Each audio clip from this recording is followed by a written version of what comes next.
అందరికీ నమస్కారం. Spiritual journey కార్యక్రమానికి స్వాగతం. ఈరోజు మనతో పాటు ఉన్నారు సీనియర్ పిరమిడ్ మాస్టర్ కాళిదాస్ గారు. వారి ధ్యాన ప్రయాణం ఎలా జరిగింది, తన బాల్యం ఏంటి అనే విశేషాలను మనం ఈ కార్యక్రమం ద్వారా తెలుసుకుందాం. సార్ నమస్కారం. నమస్కారం సార్, మీ బాల్యం గురించి చెప్పండి. చిన్నప్పటి నుంచి ఒక ఆధ్యాత్మిక ఇంట్రెస్ట్గా ఉండేది. అంటే పూజలని అంతవరకే. మా అమ్మగారు కూడా ఎక్కువగానే దాని మీద ఎక్కువ జాస్తి పెట్టి కంటిన్యూ చేసేవారు. ఇంట్లో నాకు కొద్దిమందికి తప్ప, మేము 7 బ్రదర్స్, దాంట్లో 5వ నేను. ఆ విధంగా నా ప్రయాణం సాగుతుండేది. మా ఫాదరు క్లాస్ 4 రైల్వే, మాది అంతా సాధక బాధకాలతోనే నడుస్తూ వచ్చింది. ఆ విధంగా నేను మా ఫాదర్ రైల్వే ట్రాన్స్ఫర్ అయిన కారణంగా విజయనగరంలోనే ఉంటుండగా నా విద్యాభ్యాసం అంతా ఇంచుమించుగా 6th నుంచి పూర్తిగా డిగ్రీ వరకు అక్కడే జరిగింది. ఆ తర్వాత నేను ఉద్యోగం కోసం ప్రయత్నం కోసం నేను వైజాగ్ రావడం, ఆ తర్వాత ఏదో చిన్న చిన్న ప్రైవేట్ వర్క్స్తో తప్ప ఉద్యోగంలో పూర్తిగా స్థిరపడలేక ఆర్థిక ఇబ్బందులు నాకు వెంటాడుతూనే ఉండేవి. అలా వెంటాడి నన్ను అనుక్షణం శోధించి నరకయాతనతోనే ఉండేవాడిని. కాలం నెట్టుకొస్తూ ఇంతవరకు వచ్చాను.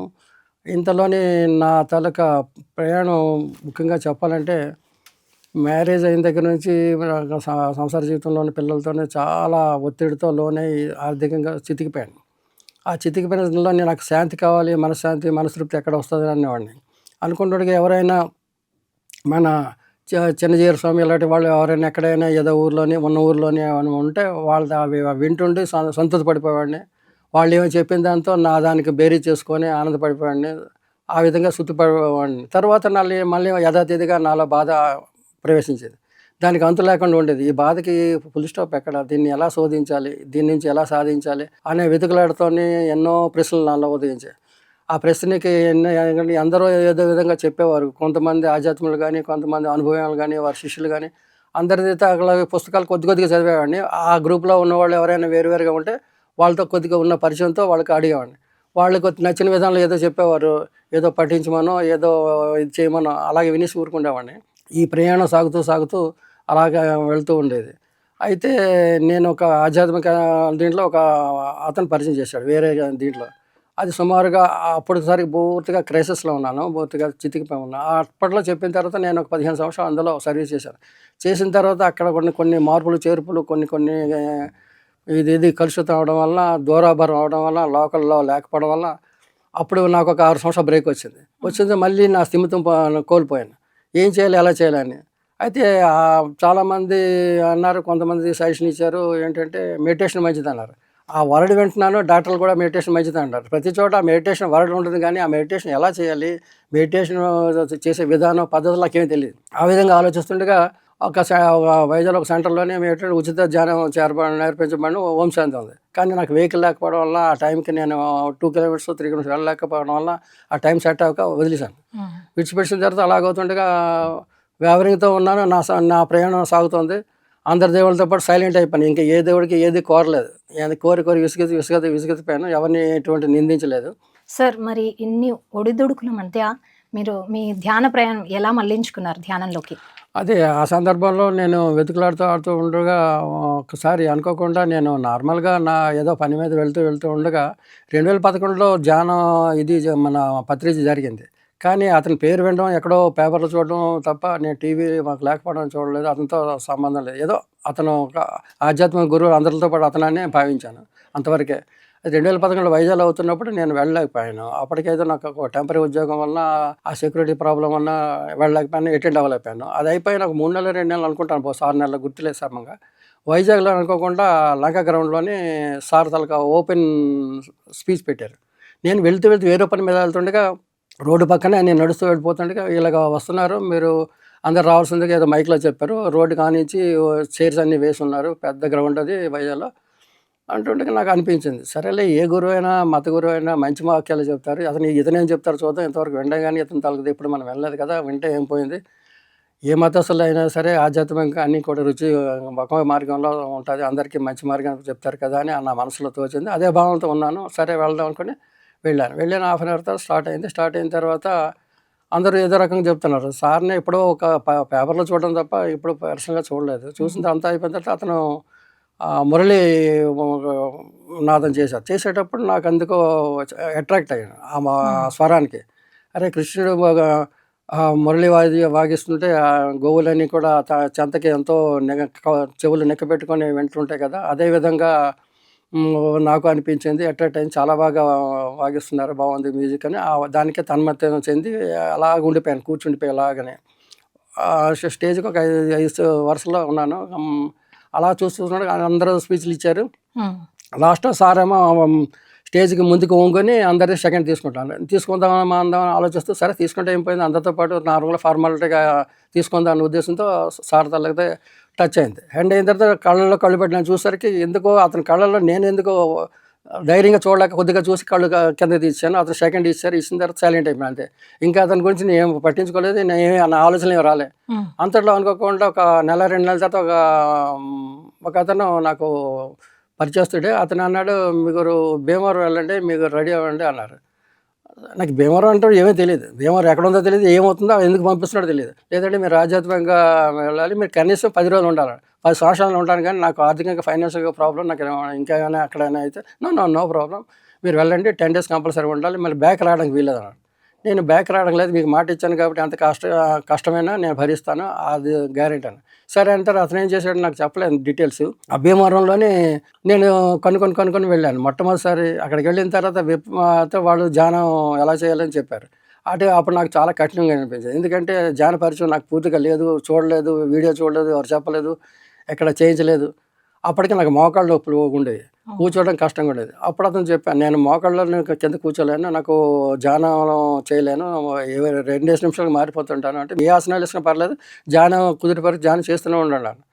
సరే అని మొదటి రోజు ఫెయిల్యూర్ అయిపోయాను, నాకు మనసు కుదిరిపడలేదు. అలా అక్కడే ఉన్నారా sir 10 days? 10 days 3 days failure అయిపోయాను. ఎందుకంటే అనుష్ఠానం నాకు వేధిస్తుంది, బాధిస్తుంది, శారీరకంగా మానసికంగా కుదిరిపడలేదు, శారీరకంగా స్థిమితం లేదు.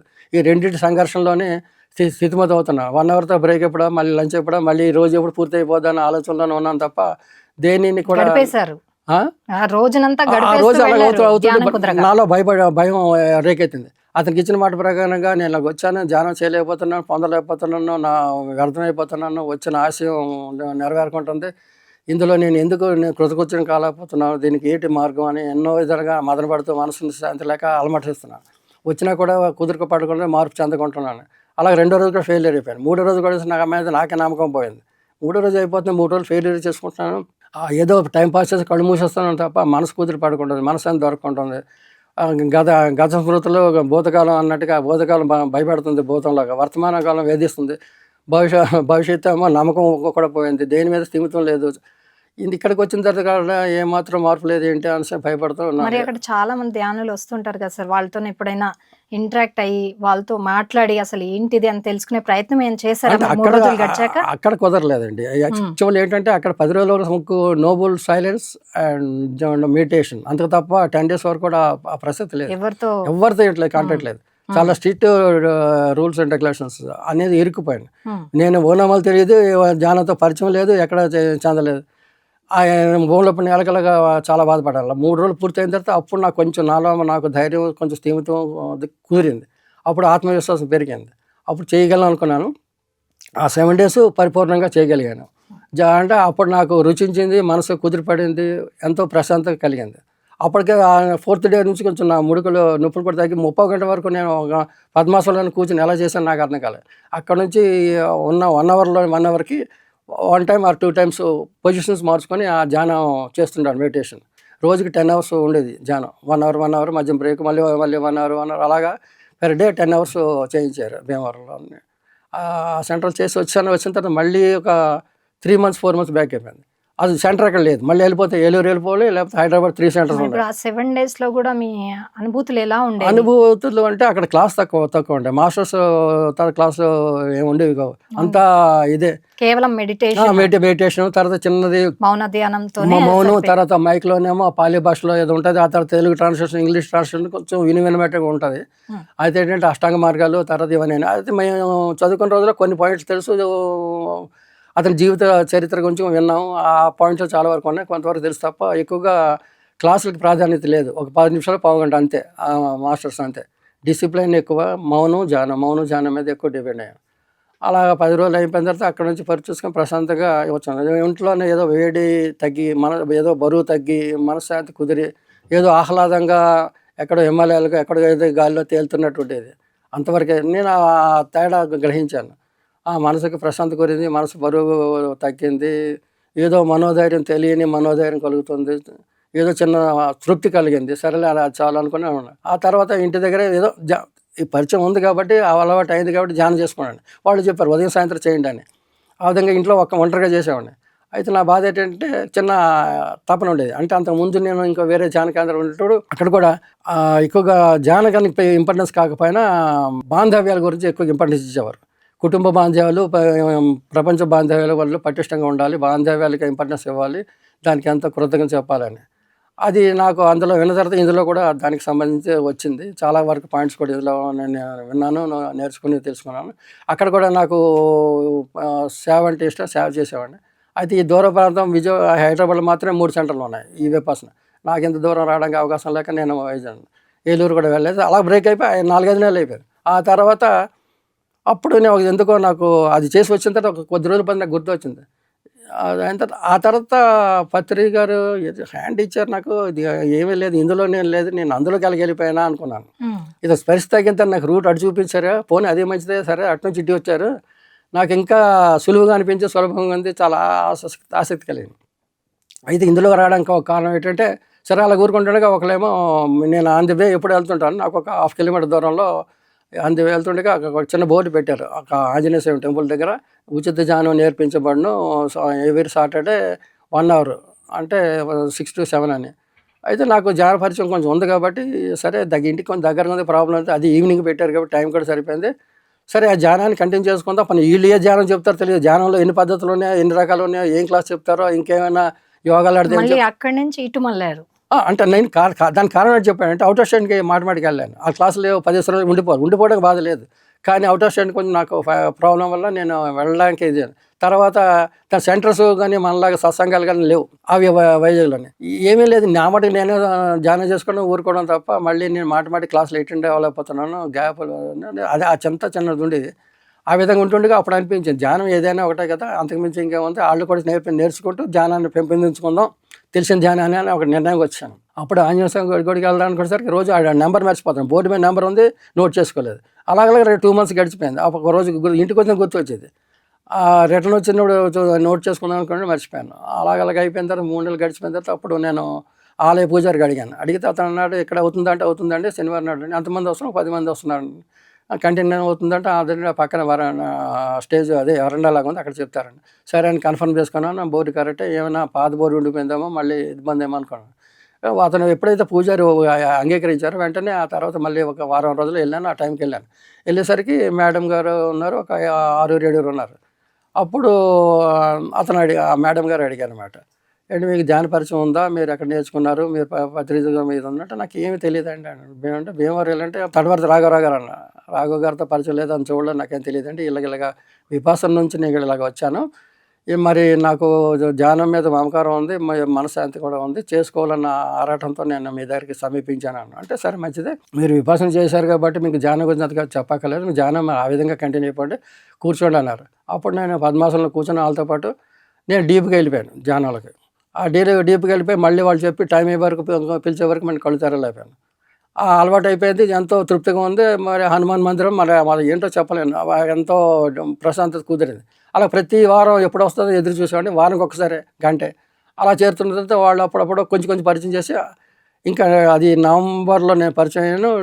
డిసెంబర్లో కడతానంటే పక్కన ఉంది హైదరాబాద్. నాకు జాయిన్ అయ్యి 1 month అయింది, మీరు 700 కిలోమీటర్లు న్యూస్ చెప్తున్నారు, నాకు జరిగే పని కాదు, నేను వెళ్ళలేను, నా పరిస్థితి అలాడదాను.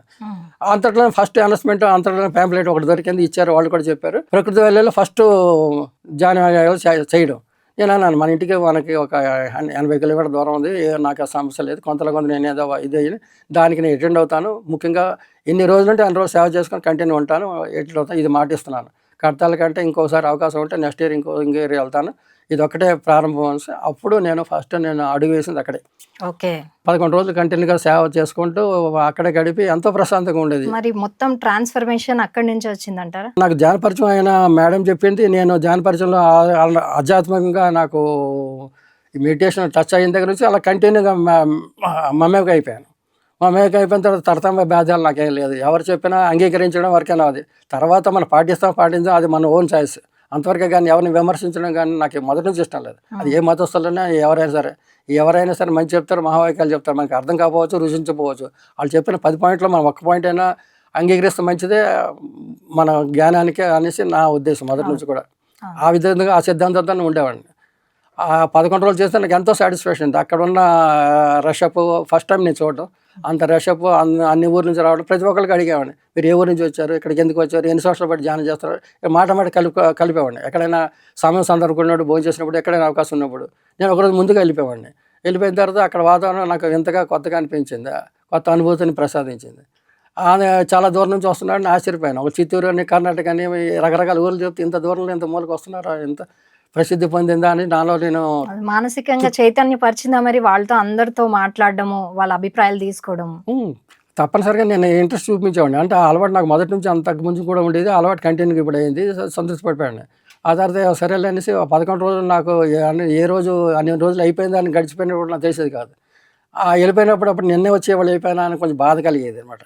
వాళ్ళ అనుభవాలు స్టేజ్ మీద వినడం, నేను అడిగి తెలుసుకోవడం, వాళ్ళు ఎవరో కొత్త వాళ్ళు ఉంటే నన్ను వాళ్ళు అడిగితే వాళ్ళకి చెప్పడం జరిగిన తర్వాత వాళ్ళ బాధలు విని నా బాధతో కంపేర్ చేసుకొని సంతోషించేవాడిని. ఇంత నా ఆధ్యాత్మిక ఇంత చిదిగిపోయి అందరూ కలుసుకొని ఒక దగ్గర ఒక ఏరియాకి వచ్చాము, సంతోషం అని అందరినీ కూడా సమదృష్టితో చూడడం మంచి భావన నాకు కలిగింది. అయితే ఇప్పుడు కడతాల్కి ఆ ఇయర్ వెళ్ళలేకపోయారు. మరి తర్వాత అక్కడికి కడతాల్కి ఎలా మీరు వెళ్ళారు? అసలు అక్కడ మీరు పత్రి సార్ని కలిసారా? మీ అనుభవాలు ఏంటి సార్ అక్కడ? అంటే నేను కలవడం ఒకేసారి పత్రిజ అన్నట్టు పత్రిజ గారిని నేను అక్కడ మన ప్రకృతి వాళ్ళు కలిసినప్పుడే నాలో ఎక్కువగా సందేహం ఒకటి ఉండేది, పత్రిజ కలవాలి. నేను ఎప్పుడు కూడా నాకు ఒకే సందేహం, ఏం లేదు, నా జీవితాంతం వెంటాడుతూనే ఉంది, అస్వస్థంగా ఉంది. ప్రతిసారి కూడా నా చెయ్యి ఈ విధంగా ఉంది, ఈ విధంగా లేకపోయినా ఈ విధంగా ఉండకూడదు, అది ఎందుకు ఉంది అది తెలుసుకోవాలని. గత జన్మలో ఏమైనా పొరపాట్లు ఉంటే అతను చెప్తారా, లేకపోతే దీన్ని రూపుమాపుతారా, దీన్ని ఏమైనా కొద్దిగా తగ్గిస్తారా, ఏదో నా భావనలు అనేక ఉండి దీని గురించి బయటపడడానికి ఏమైనా అవకాశాలు ఉన్నాయా, ఆధ్యాత్మికంగా నేను ఎదగాలి, దీంతోపాటు ఇది పొందాలి, నాకు అత్యాస దురాశ లేదు, ఇంత కావాలని టార్గెట్ పెట్టుకోలేదు, ఇది ఎందుకు అనుష్ఠానం వెంటాడుతుంది, బ్రేక్ మళ్ళీ తర్వాత మళ్ళీ మామూలే, ఈ చెట్టు చివరి పరిస్థితి వరకు ఇదే దశ ఇదే పరిస్థితి అని ఉండేది. అయితే సార్ని కలవడానికి కొత్త నాకు. రెండోది ఏంటంటే ప్రతిసారిగా ఏదో సందర్భం కలుద్దామంటే అక్కడ చుట్టూ మోకగా ఉండేవారు, ఎప్పుడు ఖాళీ ఉండేది కాదు. నేను వెళ్ళిగా ఇలాగ గుమ్మం దగ్గర ఉండిపోయి నన్ను అతను ఇలా చూసేవారు. చూసిన తర్వాత పిలుస్తారంటే అతను పిలవడం లేదు. దగ్గరికి అప్రోచ్ మనసులో మాట చెప్పుకుంటా అంటే అందరూ ఉన్నారు, అతనికి డిస్టర్బెన్స్ అవుతుందేమో, నాకు ఆ అవకాశం ఇవ్వలేదు అనేసి నాలో నేను భయపడిపోయి మళ్ళీ వెళ్ళిపోయాను. అలా 7 days కంటిన్యూ తిరుగుతున్నాను. అతను చూసేవారు ఊరుకునేవారు అంతే. ఎవరికి అతనికి సైగ చేయలేదు, నన్ను పిల్లలేదు, వాళ్ళకి కూడా చెప్పలేదు. ఇలాగ ఉండిపోయి భయపడితే డేస్ ఎండింగ్ అయిపోతుంది. అతను ఎలా కలవాలి, నేను ఎలాగ నాలో ఉన్న బాధను చెప్పుకోవాలి, మళ్ళీ అతను ఎక్కడే ఉంటారో మళ్ళీ ఇటువైపు రారు, మళ్ళీ 1 year వరకు వెయిట్ చేయాలా, నాకు మళ్ళీ ఇంతకంటే అవకాశం రాదు, ఇంకా వేరే దూర తీరాలు వెళ్ళిపోతే అక్కడ కష్టం అని మనసులో మదన పడుతూ అలాగే 9th day 10th day కొంచెం ధైర్యం చేశాం.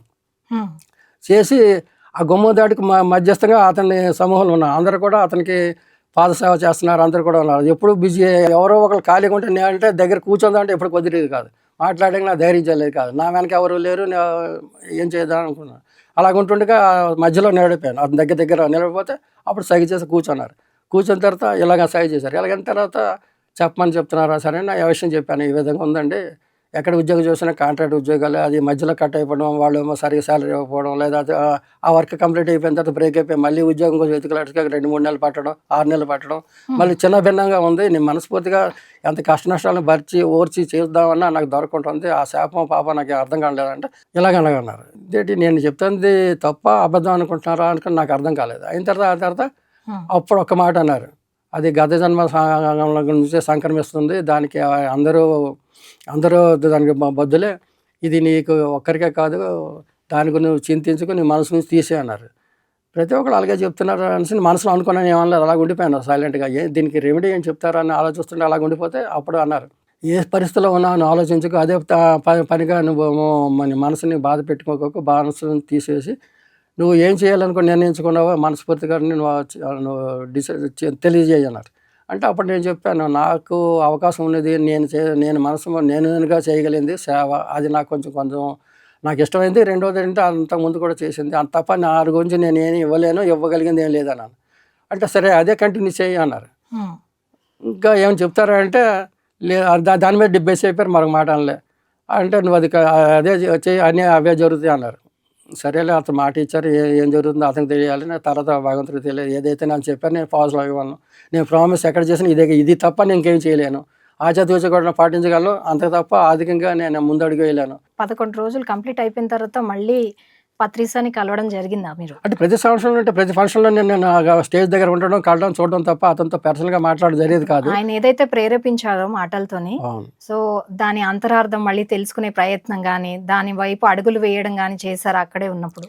అంటే నేనేం చేయలేదు. అది ఏదో చెప్పారంటే అది దూరదృష్టితో చెప్తారు. వాళ్ళకున్న శక్తి మనకుండదు. సరే ఏం జరిగినా మన మంచికే. దాని గురించి మరి అవలేదనో, కాలేదనో నిందించకూడదు. మనసు నుంచి బాధ తీసేయాలని బాధ తీయడానికి ప్రయత్నించాను.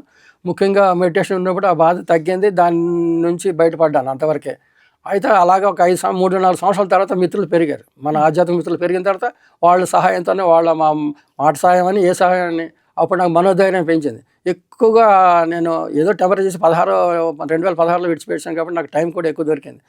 చాలా ఈ ధ్యాన దీనిలోనే ఉన్నంత వరకు ఏ సేవ అయినా ఎవరు ఎక్కడ పిలిచినా వెళ్ళడం, రావడం, చేయడం, లోకల్లోనే ఉన్నంత వరకు చేసేవాడిని. అందుకు అప్పుడు నాకు ఈ ఫోన్ లేదు, చిన్న ఫోన్ ఉండేది. ఎక్కడ కార్యక్రమాలు అయితే ఆ కార్యక్రమాలు నాకు తర్వాత తెలిసేవి.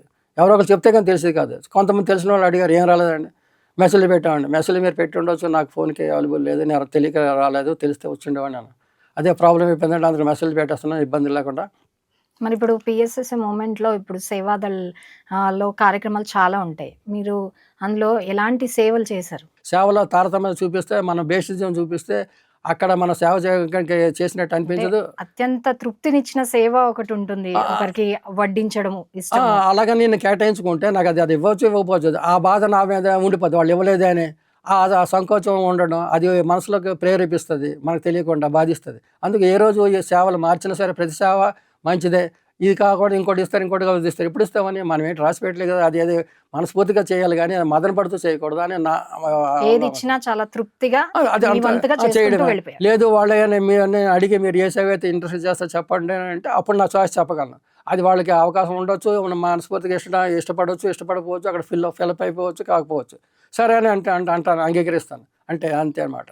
అయితే ఇప్పుడు ధ్యానం చేసేదానికంటే సేవ చాలా గొప్పది సార్. ఎందుకంటే అక్కడ చూస్తూ ఉన్నాము. సేవాదళ్ వాళ్ళు చాలా అంత సేవ చేస్తే ధ్యానులు అంత స్థిమితంగా వాళ్ళు కూర్చొని ఆ ధ్యానం అంత కుదురుతూ వస్తుంది. సో మీకు ధ్యానం వైపు మళ్ళిస్తూ ఈ సేవ వైపు కూడా చేయాలన్న ఆలోచన ఎలా వచ్చింది? ఎలా వచ్చిందంటే అది ఒక విచిత్రమైనది. ఏమైందంటే ఒకసారి గోదావరి పుష్కరాలు అయింది. సో ఒక 20 ఇయర్స్ బ్యాక్ వెళ్ళినప్పుడు ఎప్పుడు గోదావరి వెళ్ళలేదు, చూడలేదు. అదే ఫస్ట్ టైం నా లైఫ్లో. ఒకరి ద్వారా కలిసి వెళ్ళాం. గోదావరి పుష్కరానికి వెళ్ళినప్పుడు ఒక సేవలు చేస్తున్నారు. వాళ్ళు సేవ చూసేసారు, తన్మయత్వం చెందిపోయాను. నేను ఆశ్చర్యపోయాను. వీళ్ళు మనుషుల సేవ కూడా ఇలాగే చేయగలరా, ఇంత డీప్గా వెళ్ళిపోగలరా అన్న. వాళ్ళు ఎవరు? సత్యసాయి డివోటీస్. వాళ్ళు చూసి చలించిపోయాను.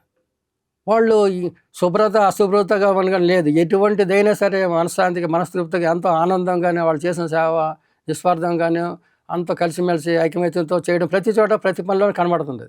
అలాగే సింహాచలం దేవస్థానం అని ఆ యొక్క ఎక్కడ చూసినా వాళ్ళే.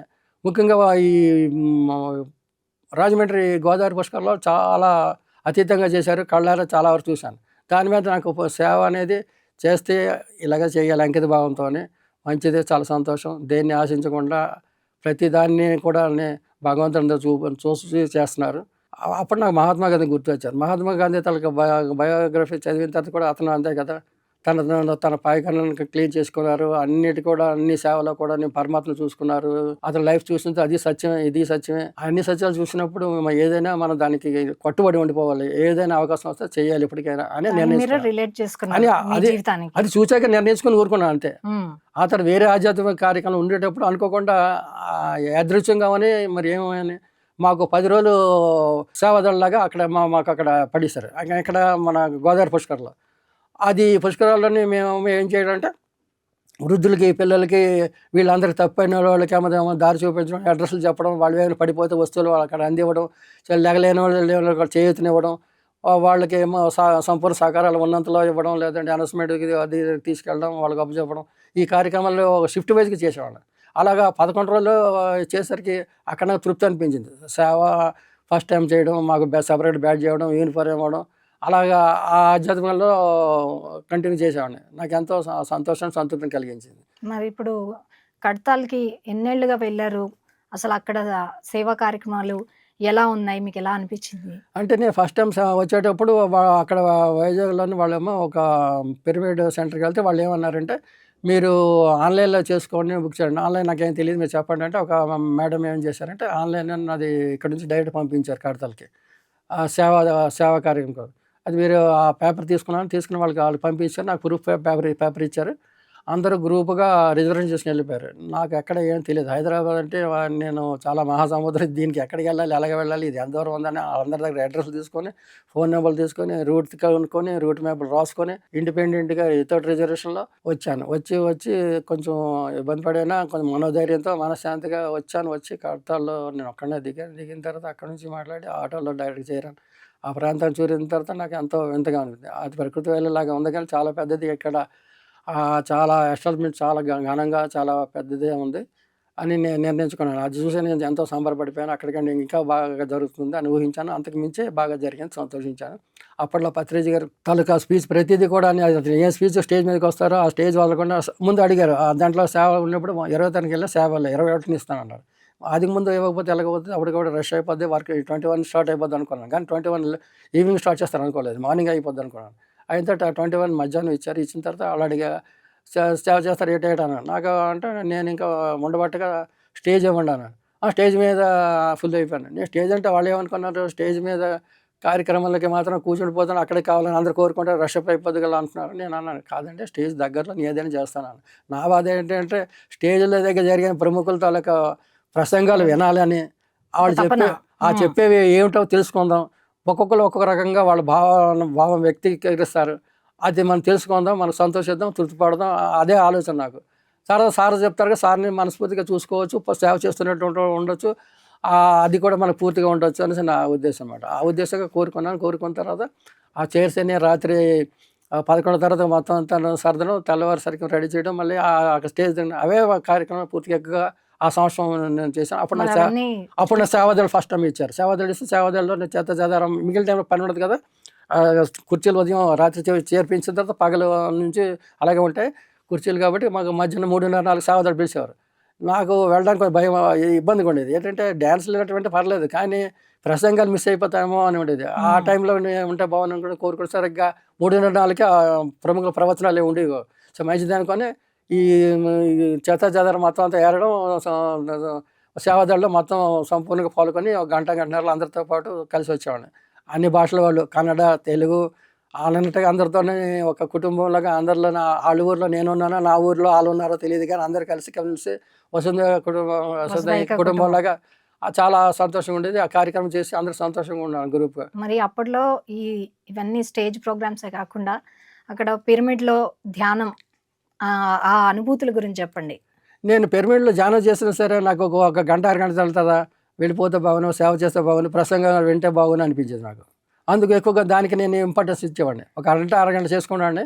చేసుకున్న తర్వాత ఆ స్టేజ్ దగ్గర ఇంపార్టెన్స్ ప్రసంగాలు చెప్తున్నారా, లేదా టెంపరరీగా అవసరం ఉంటే, మనుషులు ఎవరైనా అవసరం ఉంటే, సేవకి ఎవరైనా అవసరం ఉంటే పిలుస్తారా, పిలిస్తే అటు వెళ్ళిపోదాం, లేకపోతే ఇటు వెళ్ళిపోదాం, అంతే. అది తప్ప అది తప్పించుకుందామనో లేకపోతే ఇష్టం లేక కాదు. అదనమాట. సరే, అయితే ఇప్పుడు మీరు ఇన్ని ధ్యానంలో ఇలా అటు ఇటుగా ఉంటూ ధ్యానం కుదిరిన తర్వాత, సరే నాలాంటి వాళ్ళు చాలా మంది ఉన్నారు, నేను ధ్యాన ప్రచారం చెయ్యాలి, శాకాహార ర్యాలీలు చేయాలి అన్న ఆలోచన మీకు కలిగిందా? నాకు ఎవరైతే ధ్యానం చేరైనా ఆవిడ దగ్గరికి వెళ్ళాను, ఆవిడ ఏమన్నారంటే, మీరు మాడుగులు వెళ్ళండి, వీర దేవసేశ్వరి మేడం దగ్గరికి వెళ్ళండి అని. మాడుగులు కూడా వెళ్ళాను, ఏజెన్సీ ఏరియా విన్నాను కానీ తర్వాత వెళ్తాను, అన్నీ ఇప్పటికిప్పుడు జరగవలసాను అనేసి ఊరుకున్నాను. ఆవిడ గురించి చాలామంది చాలా రకాలుగా చెప్పారు. గ్రేట్ మాస్టర్, ఆవిడ నుంచే మొత్తం అంతా స్ప్రెడ్ అయింది అని. వైజాగ్కి మొదట ఆవిడే లేడీస్లోని వాళ్ళ తాలూకు వాళ్ళే మాస్టర్, సీనియర్స్, వంశీ గారు, నా దగ్గర ఏ టు జెడ్ అందరూ. అది విని చాలా ఇది. అయితే అక్కడ ఉన్న టైంలో ఆ ఏరియాలో ఉన్నప్పుడు కూడా నాకు తెలియలేదు. ఆ అదృష్టం నాకు రాలేదని చిన్న బాధపడ్డాను. మనసు చివుకుమంది. ఇంత ఏరియాల దగ్గర ఉండి కూడా నాకు తెలియలేదా, ధ్యానాన్ని పొందలేకపోయానని. సరేలే, ఎంత తృప్తి అంతే, బాధపడిన ఉపయోగం లేదని నేను సమర్థించుకొని ఆ తర్వాత ఉండేవాడిని. ఉన్న తర్వాత ఎప్పుడైనా మాడుగులు వెళ్దామని ఒకసారి ఒక సంవత్సరం పోయిన తర్వాత ఎప్పుడో ఒకసారి మాడుగులు వెళ్ళాను. వెళ్ళేసరికి ఆమెను ఎప్పుడు చూడలేదు, అదే ఫస్ట్ టైం పిరమిడ్‌లో. ఆ పిరమిడ్ చాలా బాగుంది, ఆవిడ సొంతంగా కట్టారు. ఆవిడ గురించి చాలా విశేషాలు విన్నాను. ఆవిడని ఎంతగా చూస్తే నన్ను చూడగానే ఆవిడ ఎంతో ఆప్యాయతగా మాట్లాడుతున్నారు. ఎవరో అక్క, తమ్ముడు, అక్క అన్నట్టుగా మాట్లాడుతున్నారు. అది చూసి నేను ఆశ్చర్యపోయాను. ఎక్కడి నుంచి వచ్చారు, ఎవరు, ఎలాగా అని ఏ ప్రశ్న లేకుండానే ఏదో నేను పాత సాధకుడిలాగా మనతో మాట్లాడుతున్నారు. ఎంత దీనిగా, ఎంతో ఇదిగా అనేసి నేను సంతోషపడ్డాను. ఆవిడేం అడగలేదు. అన్న తర్వాత అక్కడ పనులు మామూలుగా చేసుకున్న తర్వాత నేను ఇంకా ఒకరోజు చూసి పిరమిడ్ చూసుకొని, ధ్యానం చూసుకొని వచ్చేద్దాం అనే ఉద్దేశంతో వెళ్ళాను. వెళ్ళేసి సడన్గా అనుకోకుండా ఆవిడేమో పొలిటికల్గా పార్టిసిపేట్ చేసే టైం. ఆవిడేదో ఎమ్మెల్యే, ఏదో ఎంపీగా ఏదో పోటీ చేస్తున్నారు. అక్కడ చూసేసరికి ఎందుకో ఆవిడ సడన్గా నన్ను అన్నారు, ఏంటి మేము చూసాను వెళ్ళిపోతానంటే, బాబోయ్ మీరేమో ఉండండి, కొంచెం ఇది పబ్లిసిటీ చేయాలి, ఎవరు కొంచెం లేరు, కొంచెం ప్రాబ్లం ఉంది, మీరు ఆటోలోనే మీరేమో క్యాన్వాస్ చేయాలన్నారు.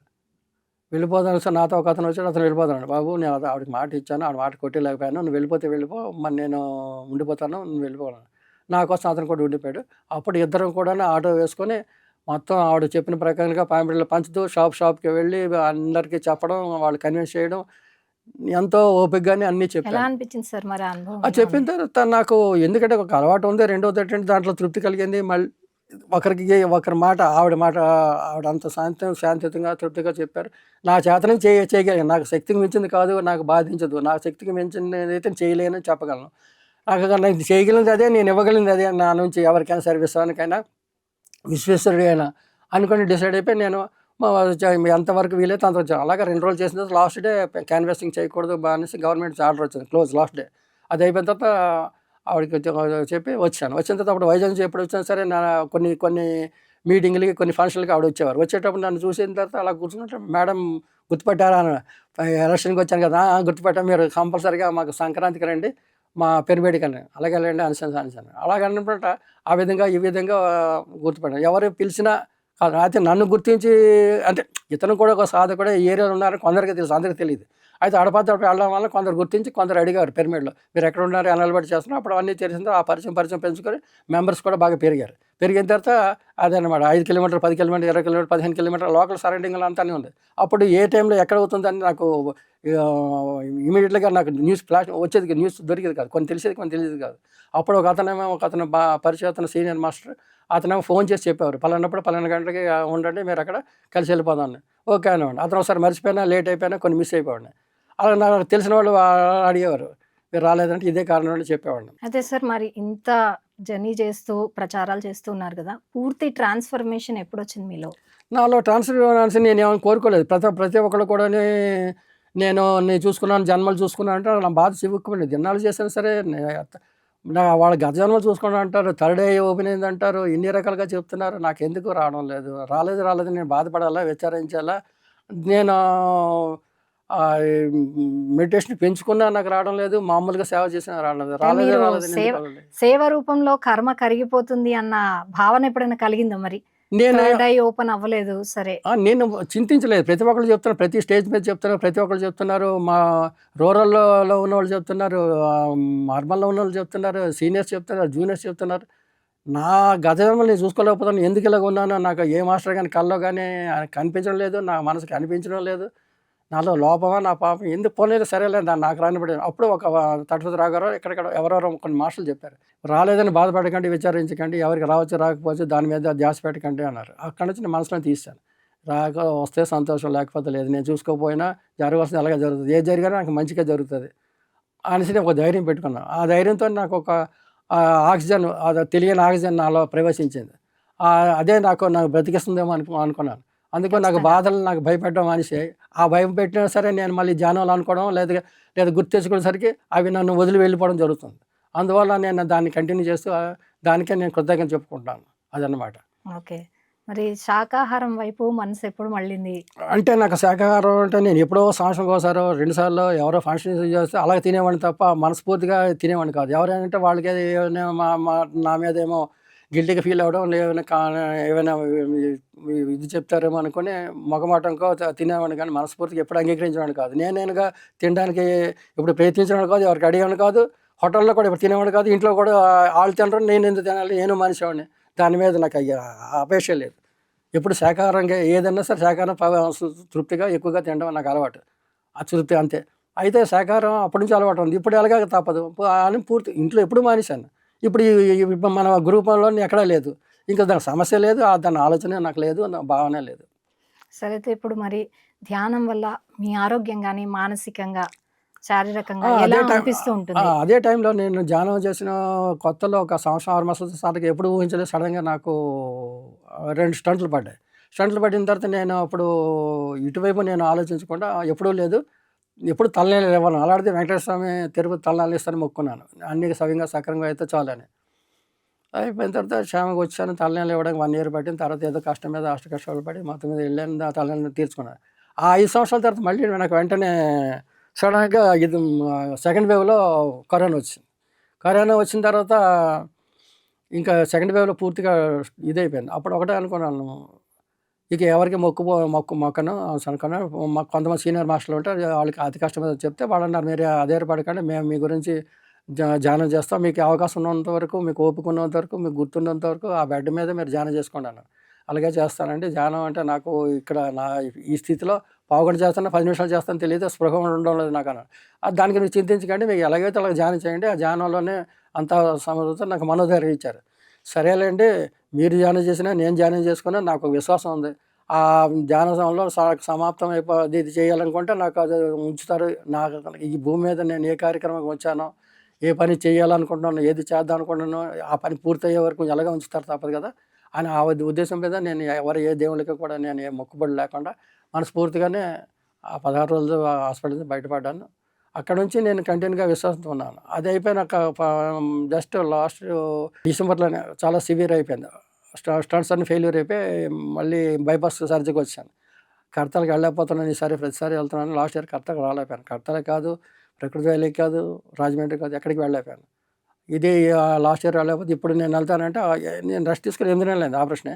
చాలామంది అక్కడ మిత్రులు అన్నారు, "వెళ్ళకండి, చలి ఎక్కువ ఉంది, మీకు మేజర్ ఆపరేషన్" అన్నారు.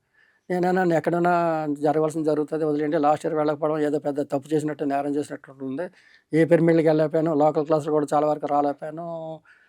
రెస్టే వల్ల నాకు అరెస్ట్‌లాగా ఉంది నాకు జీవితానికి. ఈ 8 నెలల్లో కొంచెం కోలుకున్నాను. ఉన్నంతలో ఉన్నంతగా నేను సేవ చేస్తాను. మరీ భారీగా చేయలేకపోయినా నాకు అనుకూలంగా ఉన్నవి అనుసరిస్తాను" అనేసి మీరుగా స్వచ్ఛందంగా మళ్ళీ వాళ్ళ మాట వెళ్ళగలిగారు. కొట్టేసి నేనొచ్చాను. వాళ్ళేంటంటే 21 తారీఖు మెడిటేషన్ ఉంది. మన ఊర్లో రండి. మీరు ప్రతి ర్యాలీకి వస్తారు. కంపల్సరీగా రండి, రండి అని ఆ మాస్టర్ నన్ను ప్రెజర్ చేశారు. ఉంటే వస్తాను, లేకపోతే నేను రాలేను. తప్పించుకోవడానికి ఇష్టం లేక రాకపోవడం సంగతి మీకు తెలుసు కదా! ఆ విషయంలో నేను చెప్పలేను. ఎళ్ళాలని ప్రయత్నిస్తున్నాను. ఆ ప్రయత్నం సఫలీకృతం అయితే నేను అటు వెళ్ళిపోతాను. రాలేదంటే అదే కారణం. అది జరగకపోతే కంపల్సరీగా అటెండ్ అవుతానని చెప్పాను. ఆ తర్వాత ఈ నాకు ఫోన్ జస్ట్ 6 మంత్స్ అయింది మెసేజ్ నాకు రావడంతో నేను చాలా సంతృప్తి పొందాను. ఇక్కడ లోకల్ మెసేజ్‌లు తెగ ప్రోగ్రామ్ తెలిసిపోతున్నాయి. ఔట్ ఆఫ్ మన స్టేట్‌లో తెలుస్తున్నాయి. కొన్ని వెళ్ళలేకపోయినా సంతోషిస్తున్నాను. దాని తర్వాత ఈ మధ్య 3 మంత్స్ నుంచి జూమ్ క్లాసులు చాలా విపరీతంగా వస్తున్నాయి. వేరే వాళ్ళు అందుకే అందరికీ పట్టి పని కట్టుకొని నేను లింక్ షేర్ లింకప్ చేస్తూ చేసి షేర్ చేసుకున్నాను. అక్కడ మా జయ మేడం గారు వైజాగ్‌లోని, తర్వాత వంశీ గారిది, మీరు తర్వాత రాఘవరావు గారిది. పార్టిసిపేట్ చేయడం కాకుండా మిగతా వారిని కూడా మీరు ప్రోత్సహిస్తూ ఉంటారా సార్? ఎక్కువగా ఎవరైనా క్లాస్ చెప్పు అంటేనే చెప్తాను. లేకపోతే ఆ క్లాసులు నేను కూడా సామాన్యంగానే వింటాను. ఇంట్రెస్ట్ చూపిస్తాను. ఎవరైనా కొంతమంది నాతో పరిచయం ఉన్నోళ్ళు, మాకు తెలిసినోళ్ళు, కొంచెం టచ్ ఉన్నోళ్ళు, అప్పుడు మీరు ప్రత్యేకించి మీరు చెప్పండి అంటే ఆళ్ళకి చెప్పిన 25 కానీ, 50 మంది అనండి, 60 మంది ఉండండి, ఆ పిరమిడ్‌లోనే ఉండి, పిరమిడ్ సెంటర్‌లో ఉండండి చెప్పేవాడిననమాట. అదే కాదు తప్ప నేనుగా వెళ్ళాలని, చెప్పాలని నాకు అనిపించేది కాదు. ఎందుకంటే మాస్టర్స్ చాలామంది ఉన్నారు చెప్తున్నప్పుడు నేనుగా చెప్పేదేటి ముందుకు తోసుకొని నేను వెళ్ళడం ఏంటి అనేది కొంచెం సంకోచం ఆగిపోయేవాడిని. ఎవరైనా ప్రేరేపిస్తే వాళ్ళ మాట కొట్టేయలేక నేను అంగీకరించేవాడిని. ఆ విధంగా అనమాట. టెంపుల్‌లో అయినా లేదంటే మన పిరమిడ్ సెంటర్‌లో అయినా, లేదంటే మామూలుగా సెంటర్‌లోనైనా వినడం చేస్తుండేవాడిని. ఆ విధంగా. సార్ అయితే ఫైనల్‌గా ఇప్పుడు కొత్తగా ధ్యానంలోకి రావాలనుకునేవారు, కొత్తగా ధ్యానంలోకి వచ్చినవారు, మీ స్వానుభవాల ద్వారా వాళ్ళకి ఏం చెప్దామనుకుంటున్నారు? ప్రతి ఒక్కళ్ళు ఆధ్యాత్మిక మనలో అనుసరించాలి. ఈ పిఎంసి ఛానెల్ వచ్చిన తర్వాత అందరికీ కూడా సూటిగా వెళ్తుంది. చదవలేని వాళ్ళకి వెంటనే వాళ్ళు వినగలుగుతున్నారు. ఆధ్యాత్మికంగా వినగలుగుతున్నారు. మన కోరి చెప్పింది కాకుండా వాళ్ళ సమయాను అనుకూలంగా వాళ్ళ దగ్గరే ఉంటుంది. వాళ్ళ మనసులోనే చొచ్చుకుపోతుంది. ఆళ్ళేమో ఎప్పుడు వెళ్ళాలన్నా 5 నిమిషాలన్నా, పావుగంట వెళ్ళాలన్నా ఏదో రూపంలో ఏదో రోజు ఏ మాస్టర్ ద్వారా ఏదో విధంగా వాళ్ళు విని ఇందులో కంపల్సరీగా వస్తారు. అవి చవి చూస్తారు. మనం చెప్పేదానికంటే ఇది అతి తొందరగా డెవలప్ అవుతుంది. ఇది చాలా బాగుంది. ఇది ఒక వరం అనుకోని ఎంతో సంతోషిస్తున్నాను. ఒకసారి నేను పేరవరం అన్నదాన కార్యక్రమంకి నేను విలేజ్‌లకి చాలామందికి వెళ్ళినప్పుడు వాళ్ళు దగ్గర ఉన్నా సరే పిరమిడ్ ఎక్కడో తెలీదనేవారు. పీఎంసీ అంటే తెలీదనేవారు. అప్పుడు నేను అన్నాను, మీ దగ్గర పెద్ద ఫోన్ ఉందా? ఉన్నదండి. మీకు చదువు అంటే చదువు రాదని. మీకు చదువు రాకపోయినా, మీ ప్యాంప్లెట్ లేకపోయినా, మీరు పిరమిడ్కి వెళ్తే సంతోషంగా, రాకపోయినా మీ దీంట్లో ఫలానా వస్తుంది చూడండి, చూసుకోండి. లేదు మీరు డిష్ ఉందన్నారు, అది డిష్ అయితే ఇలాగ ఉంటుందండి, అది కూడా ఇస్తున్నారా అని. అవును ఇస్తున్నారు, చూసుకోండి. మీరు అది విన్న తర్వాత మీరు మాట్లాడి, ఇప్పుడు మేము వివరించిన వివరణ మీకు చెప్పడానికి టైం లేదు, చెప్పినా సరే మీకు అర్థం కాదు. మీకు ఖాళీగా ఉన్నప్పుడు మీరు విపరీతంగా మీరు మనస్ఫూర్తిగా వచ్చి చూడండి, 5 నిమిషాలు చూస్తారా, 5 గంటలు చూస్తారా అని. అలా చాలామందికి అదే చెప్పేవాడు. అలాగే చూస్తూ ఉన్నారు, చూసేవారు చూస్తూనే ఉన్నారు. అలాగ అందరికి కూడా తెలిసిపోయింది అనమాట ఆ విషయం. చాలా చక్కగా చెప్పారు. మీ అనుభవాలు, ధ్యానంలోకి ఎలా వచ్చారు, ట్రాన్స్ఫర్మేషన్ ఎలా జరిగింది అనే దాని గురించి కూడా చాలా చక్కగా వివరించారు సార్. ధన్యవాదాలు. నమస్తే. సో చూసారు కదండి, ఇది ఇవాల్టి స్పిరిచువల్ జర్నీ. తిరిగి మరో మాస్టర్తో మళ్ళీ కలుద్దాం. అందాక నమస్కారం.